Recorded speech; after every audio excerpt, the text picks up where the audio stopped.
प्रभाती प्रियपुत्राय पूर्वा सन्ध्या प्रवर्तते।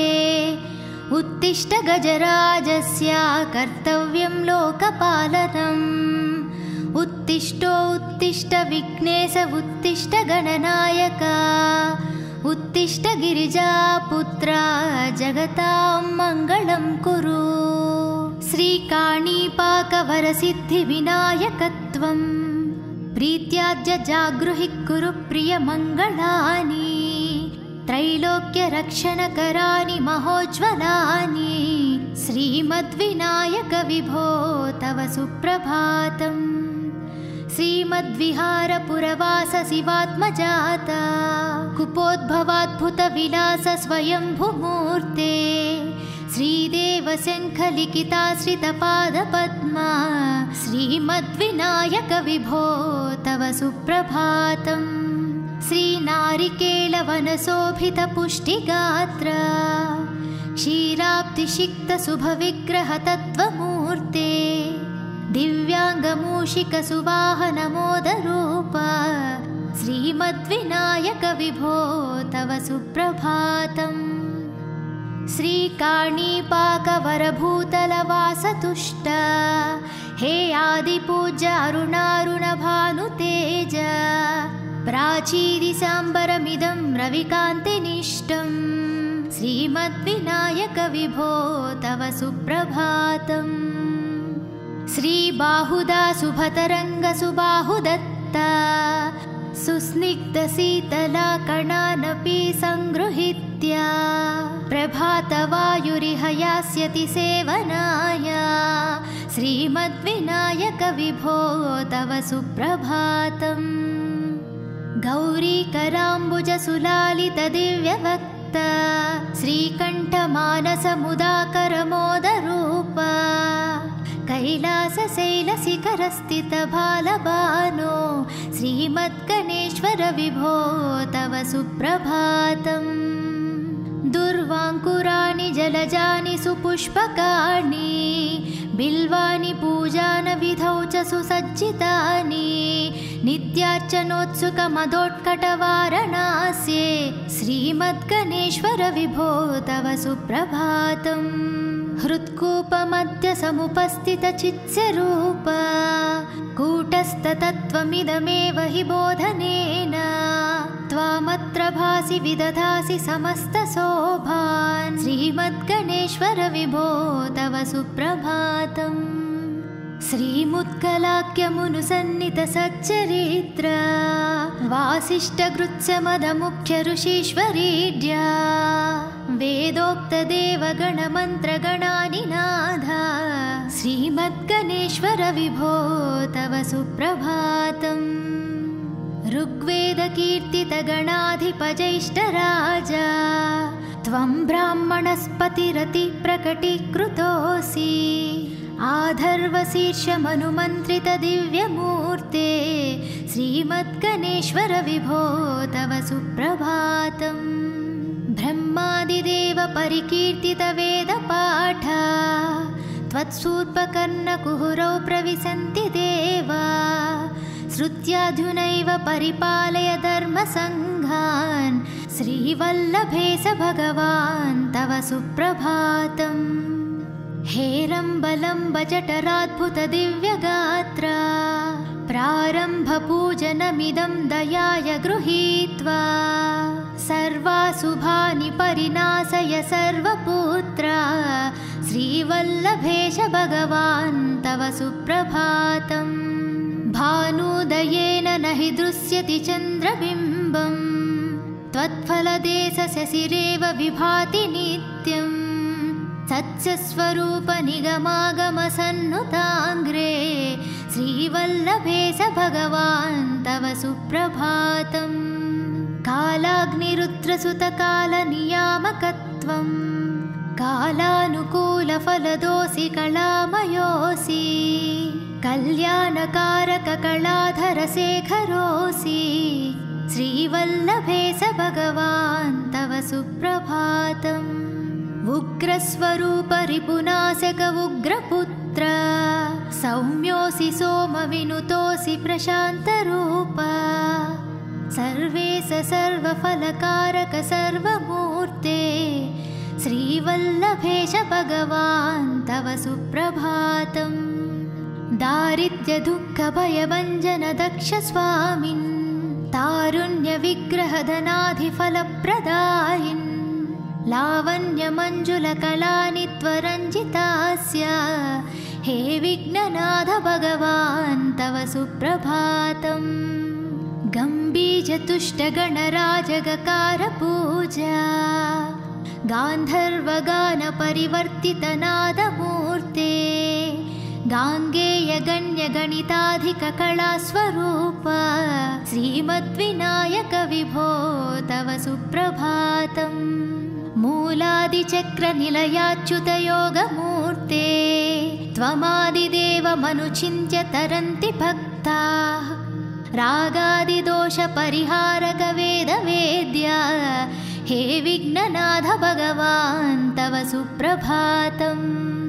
लक्षाधिशक्तियुत शक्ति गणेश्वरोऽसि दिव्याक्षरोऽसि शुभमन्त्र विराजितोऽसि तन्त्राधिभिरुत्नतेष्टदवल्लभेश हे विघ्ननाथ भगवान् तव सुप्रभातम्। नागोपवीतधरनाद विनोदचित्ता नागास्य नासित महाज्ञनतानुरक्ता आनन्दतुन्दिलतनो बहिरान्तरास्ता हे विघ्ननाथ भगवान् तव सुप्रभातम्। भद्रे भवृक्त नवभद्रदा भद्रतेज रुद्रप्रियात्मज मदद्रव शक्तियुक्ता अद्रिसजा मधुरवत्सलता निधाना हे विघ्ननाथ भगवान् तव सुप्रभातम्। सर्वार्थसिद्धिफलदायका बुद्धिदायिन् विघ्नाद्रिवज्र परिपूज्य चतुर्थीकाले भद्रं पदं दिशसि भक्तगणनार्धितोऽसि हे विघ्ननाथ भगवान् तव सुप्रभातम्। बालादिभव्य बहुरूपधरोऽसि देव चिन्तामणिस्त्वमसि सर्वः फलप्रदोऽसि त्वन्नाम दिव्यमणिरस्ति जगत्तिताय हे विघ्ननाथ भगवान् तव सुप्रभातम्। हे काणिपाकगणराट् तव सुप्रभातम्। ये मानवान् प्रतिदिनं प्रपठन्ति भक्त्या तानेकविसन्ति कुलान् परिपालय त्वम् इदन्ति वदन्ति विबुधः करुणार्धचित्ता।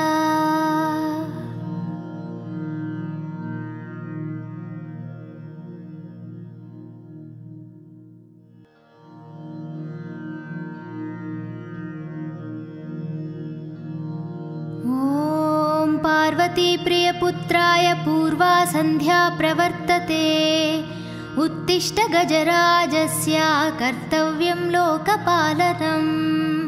उत्तिष्ठो उत्तिष्ठ विघ्नेश उत्तिष्ठ गणनायक उत्तिष्ठ गिरिजापुत्रा जगतां मङ्गलं कुरु।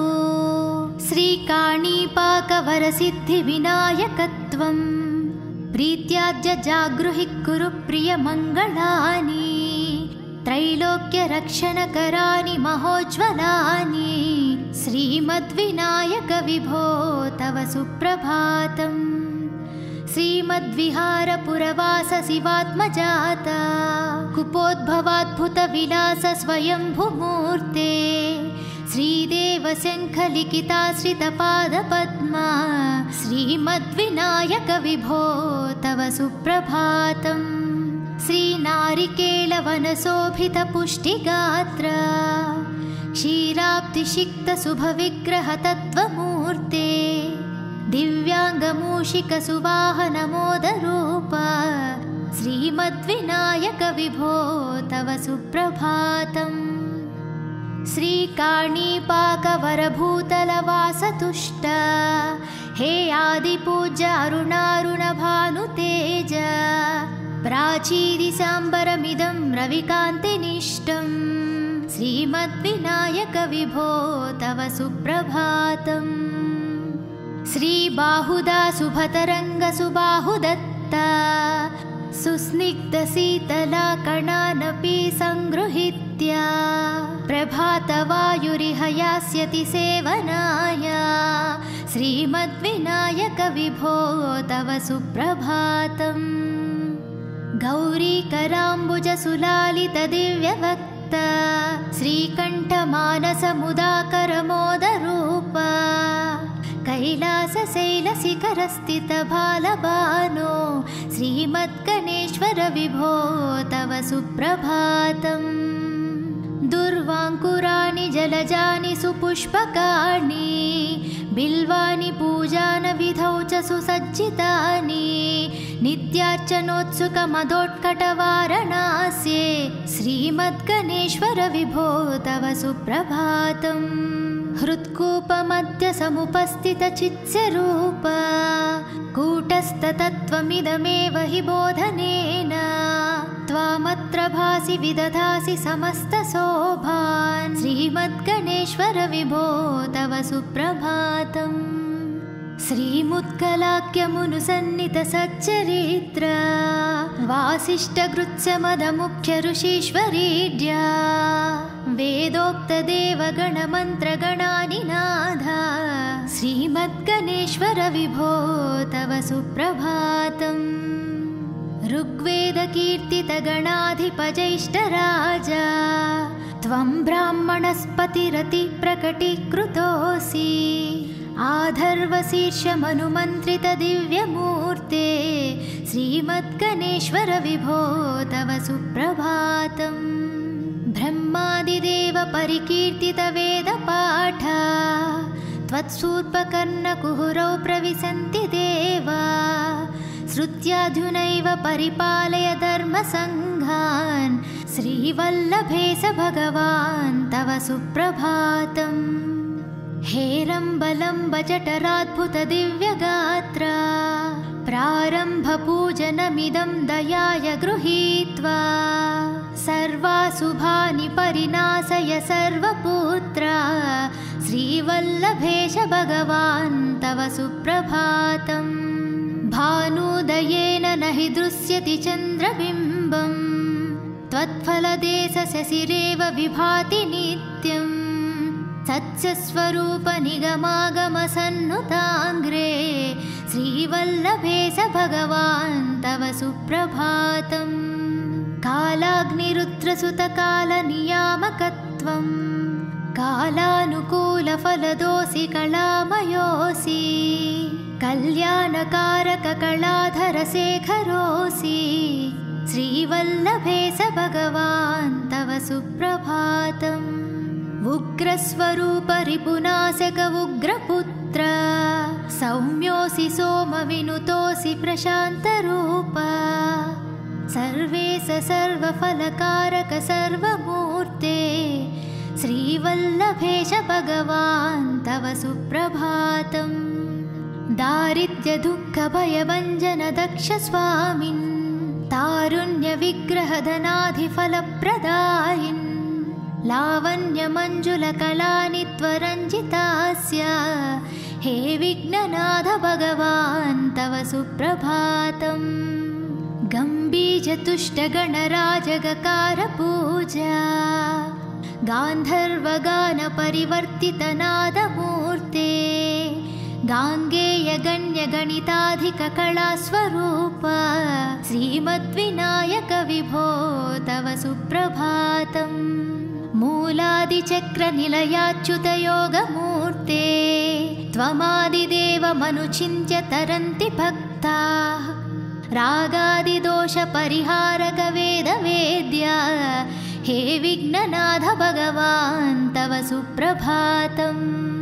लक्षाधिशक्तियुतशक्तिगणेश्वरोऽसि दिव्याक्षरोऽसि शुभमन्त्रविराजितोऽसि तन्त्राधिभिरुत्ननतेष्टदवल्लभेश हे विघ्ननाथ भगवान् तव सुप्रभातम्। नागोपवीतधरनाद विनोदचित्ता नागास्य नासितमहाज्ञनतानुरक्ता आनन्दतुन्दिल तनो बहिरान्तरास्ता हे विघ्ननाथ भगवान् तव सुप्रभातम् भद्रे भवृक्त नवभद्रदा भद्रतेज रुद्रप्रियात्मज मदद्रव शक्तियुक्ता अद्रिसजा मधुरवत्सलता निधाना हे विघ्ननाथ भगवान् तव सुप्रभातम् सर्वार्थसिद्धिफलदायका बुद्धिदायिन् विघ्नाद्रिवज्र परिपूज्य चतुर्थिकाले भद्रं पदं दिशसि भक्तगणनार्थितोऽसि हे विघ्ननाथ भगवान् तव सुप्रभातम् बालादिभव्य बहुरूपधरोऽसि देव चिन्तामणिस्त्वमसि सर्वः फलप्रदोऽसि त्वन्नाम दिव्यमणिरस्ति जगत्तिताय हे विघ्ननाथ भगवान् तव सुप्रभातम् हे काणिपाकगणराट् तव सुप्रभातम् ये मानवान् प्रतिदिनं प्रपठन्ति भक्त्या तानेकविसन्ति कुलान् परिपालय त्वम् इदन्ति वदन्ति विबोधः करुणार्धचित्ता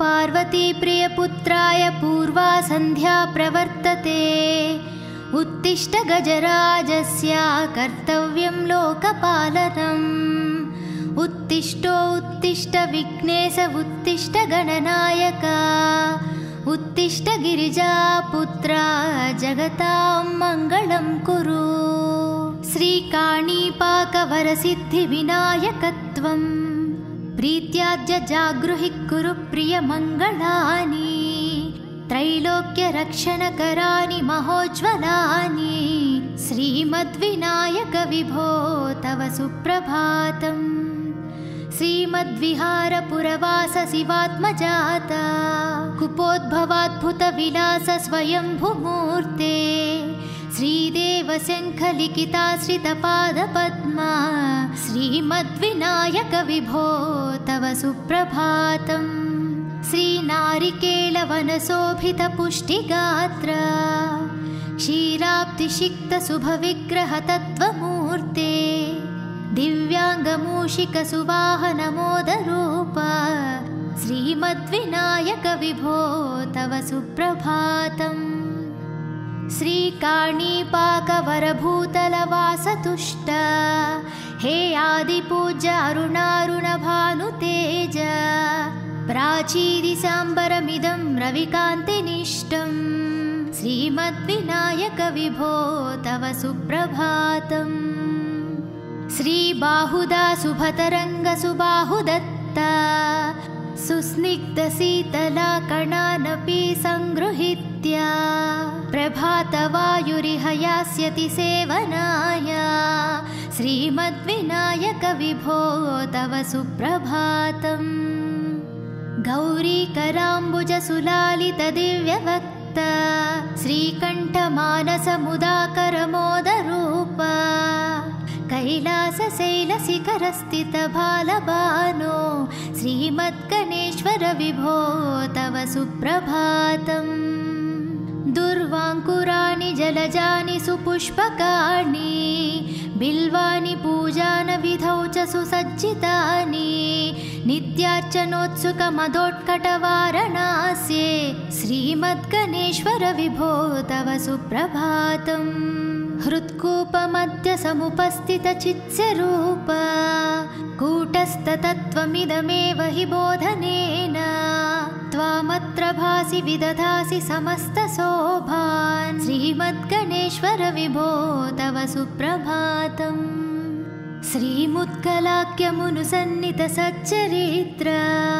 वासिष्ठगृत्समदमुख्य ऋषीश्वरीड्या वेदोक्तदेवगणमन्त्रगणानिनाद श्रीमद्गणेश्वर विभो तव सुप्रभातम् ऋग्वेदकीर्तितगणाधिपजैष्ठराजा त्वं ब्राह्मणस्पतिरति प्रकटीकृतोऽसि आधर्वशीर्षमनुमन्त्रितदिव्यमूर्ते श्रीमद्गणेश्वर विभो तव सुप्रभातम् ब्रह्मादिदेव परिकीर्तितवेदपाठा त्वत्सूर्पकर्णकुहरौ प्रविशन्ति देवा श्रुत्याधुनैव परिपालय धर्मसङ्घान् श्रीवल्लभेश भगवान् तव सुप्रभातम् हेरम्बलम्ब जठराद्भुतदिव्यगात्रा प्रारम्भपूजनमिदं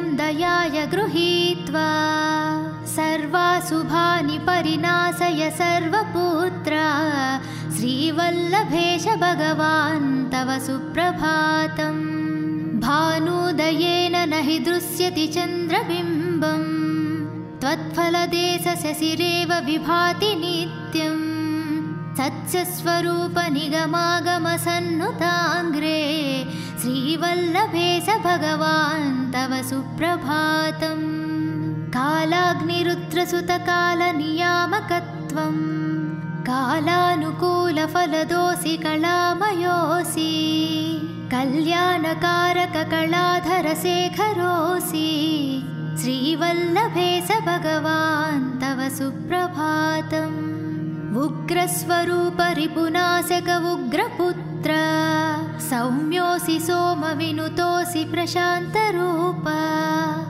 सर्वेश सर्वफलकारक सर्वमूर्ते श्रीवल्लभेश भगवान् तव सुप्रभातम् दारिद्र्यदुःखभयभञ्जन दक्ष स्वामिन् तारुण्यविग्रहधनाधिफलप्रदायिन् लावण्यमञ्जुलकलानि त्वरञ्जितास्य हे विघ्ननाथ भगवान् तव सुप्रभातम् गम्भीरतुष्टगणराजगकारपूजा गान्धर्वगानपरिवर्तितनादमूर्ते गाङ्गेयगण्यगणिताधिककलास्वरूप श्रीमद्विनायक विभो तव सुप्रभातम् मूलादिचक्रनिलयाच्युतयोगमूर्ते त्वमादिदेवमनुचिन्त्य तरन्ति भक्ताः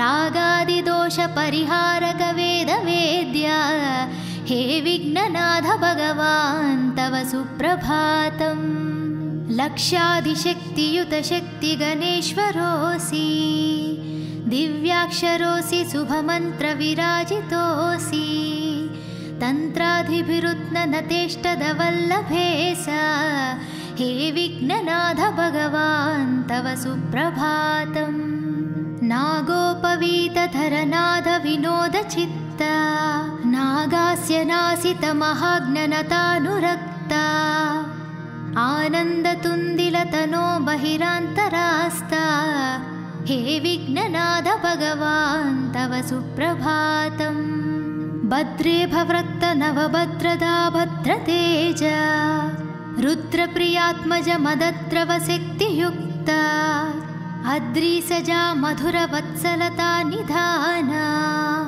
हे विघ्ननाथ भगवान् तव सुप्रभातम् सर्वार्थसिद्धिफलदायका बुद्धिदायिन् विघ्नाद्रिवज्रपरिपूज्य चतुर्थिकाले भद्रं पदं दिशसि भक्तगणनार्धितोऽसि हे विघ्ननाथ भगवान् तव सुप्रभातम् बालादिभव्यबहुरूपधरोऽसि देव चिन्तामणिस्त्वमसि सर्वः फलप्रदोऽसि त्वन्नाम दिव्यमणिरस्ति जगत्तिताय हे विघ्ननाथ भगवान् तव सुप्रभातम् हे काणिपाकगणराट् तव सुप्रभातम् ये मानवान् प्रतिदिनं प्रपठन्ति भक्त्या तानेकविसन्ति कुलान् परिपालय त्वम् इदन्ति वदन्ति विबोधः करुणार्धचित्ता